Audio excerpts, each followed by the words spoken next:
It's too dangerous, I cannot see a damn thing. Well, let's try this. Oop, there's one. Okay, come here. One down. Oh shit, he has a friend. Whew, two down. Hello, I'm GoToHandos. Escape from Tarkov is a realistic online hardcore first-person shooter that also has some RPG and MMO attributes. It has huge, realistic and atmospheric maps, beautiful animations, and a huge collection of guns and ammo. You can play solo or as a squad of up to 5 players. It appears to strike a balance between realism and fun, intense gameplay. This makes it one of the most original and riveting shooter game in years. It is not like other games where you can choose a class which includes some guns with which you can play whenever you want. When you install the game, you start with very limited supplies, and you have to go loot guns, gear and items that you only keep if you survive, which you can then trade or sell to get what you need. A key element that makes the game so intense is that whenever you die, you lose all the gear that you had with you, as well as any loot from that match. And if you combine that with a very steep learning curve is a recipe that will increase your blood pressure, as well as heart rate, more than most other games you've played. In Tarkov, you will suddenly die, you will die out of nowhere, and then you will play slowly and tactically, and you will die anyway. So just keep in mind that the joy of this game is more the trip than is the destination.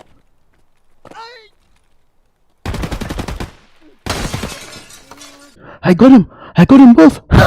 No! No! There's another one! No! No! It's like the Dark Souls of first-person shooters, and the community has a word for it. It's you've been Tarkoved. The story takes place in the Russian area of Novovisk, which, although it was a prosperous economic zone and a bridge between Europe and Russia, ended up isolated from the rest of the world due to a conflict between Russia and the UN. There are armed conflicts between the groups trapped inside, whose members are desperately trying to survive the harsh and hostile environment.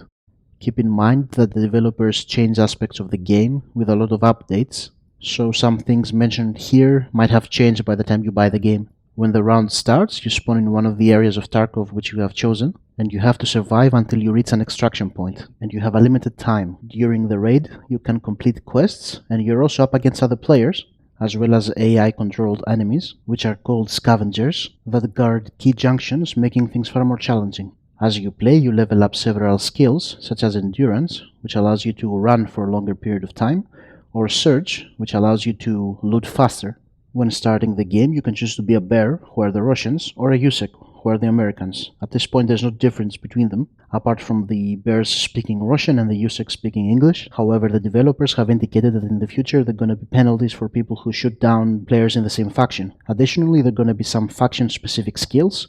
For example, bears may be more efficient with Russian guns like the AK-47, whereas Yuseks may be more efficient with American guns like the M4. In parallel with your main character, the game also allows you to play as a scav, which throws you in a raid with a random subpar gear. And while you are a scav, the AI-controlled scavs do not shoot you unless you shoot first. One of the jewels of this game are the huge, detailed and atmospheric maps. And when I say huge, I do not mean like Fortnite, PUBG or Battlefield, which are mostly open areas with the same building in a different color, rotated in a different way, scattered around the map. Every area in Tarkov has a different feel, its own character, and all the buildings are unique. You can immediately tell how much work the developers have put to design every square meter. The maps have a very realistic feeling to them, because in a sense they actually are real. The community has identified several buildings, specifically a summer resort and a modern mall, which you also find in the game. These are located in St. Petersburg, Russia, which is where the developers are headquartered. Apart from the locations, the items, gear and guns are also very realistic. The other jewel of Tarkov are the weapons. Tarkov has the most advanced weapon modding system in any game today, as well as by far the greatest collection of gear. For all the guns, you can change each and every modification to customize the gun based on your playstyle. If you're in the mood, you can really mess around with the weapons and have a lot of fun with this system. For example, you can put a bunch of flashlights on the weapon and go ahead and blind enemy players, or you can put like 3 lasers on it and make the weapon target look like the Predator movie. Of course, the more you mod and improve the gun, the more expensive it becomes, so the more you're afraid to lose it and your blood pressure rises. Apart from the guns, there's a huge collection of gear which you can wear, such as helmets and body armor with different levels of protection, backpacks of different sizes, as well as different headphone types, which can reduce environmental noise and increase the sound of footsteps. One of the game's elements enhancing game immersion is the minimalistic or non-existent HUD. There are no indications like arrows on the doors and containers which you can open. Enemies are not shown as red, and there is no minimap. And most importantly, there is no indication for your friends. So you may ask yourself, how do you know who to shoot? Well, as in real life, you have to move in a tactical way and communicate so that one knows where the other is at all times. Tarkov is so unconventional that it doesn't even show you how many bullets your gun has. There's no actual number for how many bullets are left in the magazine. If you don't remember, you actually have to remove the magazine to check, and you only get a rough description of the contents on the lower right. Also, when you need to reload a magazine, you have to put the bullets inside one at a time, so you have to be in a safe place to do it. This system may at first seem a bit daunting, but when you get used to it, it's gonna feel natural, and then you're actually gonna snob the other casual games that you used to play which pampered you. When you're being shot, you lose life, but not in a single health bar like most other games. Every limb of the body has its own health, so depending on where the bullet hits you, you're gonna lose health from that specific point. Also, there is not just one type of medkit which restores life like most other games. There are different types for different kinds of wound. For example, if your leg's health becomes 0, you start limping until you get a painkiller. If the health of your hand goes 0, your aim is gonna tremble. Also, when you get shot, there is a chance of blood loss, which will progressively lose you life until you treat it with a bandage. Also, you have a chance of developing a fracture, which also causes you to limp until you use a splint to stabilize it. The game also tracks energy and hydration, so over time you get more hungry and thirsty. So you have to consume food and drinks that you find or which you bring with you.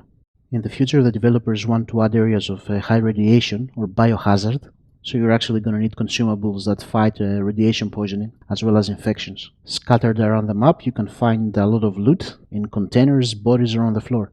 There are high-risk, high-reward areas with better loot, such as gun stores, and a lot of the houses and rooms are actually locked, so you need to find their keys and security cards.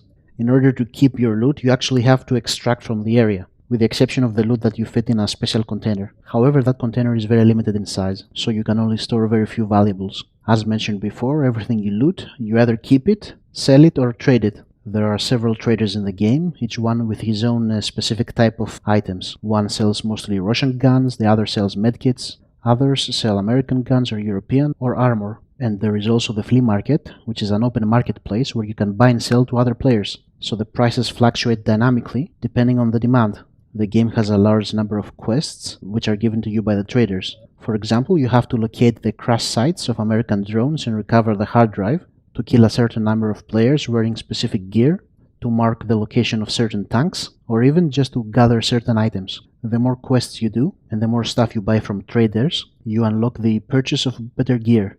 Keep in mind that as I upload this video, the game is in beta, but you can purchase it from the Battlestate Games website and play normally. But there are going to be a lot of new maps and upcoming changes, such as the highly anticipated Arena mode, which the devs have said is going to be very competitive, fighting other players 1v1, 2v2 or 5v5 in special locations, and also play with your friends against waves of scavengers that increase in difficulty. According to the developers, when all the maps are ready, they're going to be merged together, effectively creating an open world game.